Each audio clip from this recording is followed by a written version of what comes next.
I honestly don't understand why any well-meaning person would vote for a Democrat at this point. You cannot only push policies based on what feels good, based on simply facilitating the kind of lives that people want to live.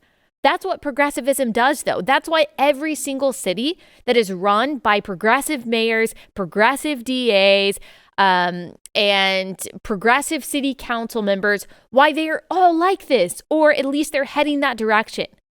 Portland, Seattle, Denver, Austin, Pittsburgh, DC, New York City, Boston, all of these cities that are run by these progressive politicians are all heading this direction. And that's why I honestly don't understand why any well-meaning person would vote for a Democrat at this point. Like, how can you not see that the cities that are run by Democrats and have been run by Democrats for a very long time are places that you would never want to live with your family?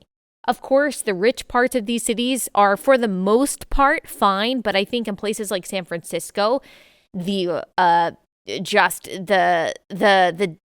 damage and the deterioration that you're seeing because of these policies is now reaching into the rich parts of the city, which is why you see even Democrats in San Francisco kind of pushing back on this. Once it starts to affect you, once it starts to actually affect the elites, which for the most part, Democratic policies don't. They're most damaging to the people that they say that they're trying to help, like the poor and the marginalized, people on the fringes of society. Once the policies really start affecting rich people, that's when you see Democrats saying, okay, we understand that our progressive policies have really run amok. I think, by the way, I know I'm inserting a separate conversation in here.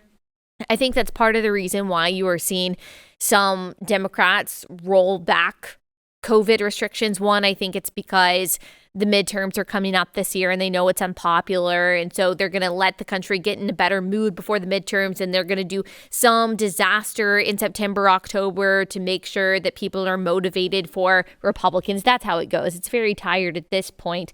But I also think it's because you even have powerful Democrats and probably rich Democrat donors who are tired of their kids having to wear masks at school. So I know I'm very cynical, but I think that's part of the reason why Democrats are doing what they're doing in regards to rolling back COVID restrictions. And how that relates to what we're talking about is that is when you start to see some progressives and some liberals speaking up about the damage of progressive policies. When the rich people, when the elites in their party start to be affected and start to complain, that's when they start kind of speaking up and doing something about it. That's probably why Mayor London Breed said a few weeks ago, we've got to do something about this BS that is ruining our city. And as Michael Schellenberger notes, she hasn't actually done anything about that. If you enjoyed this video, hit like and subscribe to our channel so you'll be sure to see similar videos from BlazeTV with the added bonus of signaling YouTube that your voice and opinion still matters. And if you're looking for more great conservative content, check out one of the 2 videos suggested here.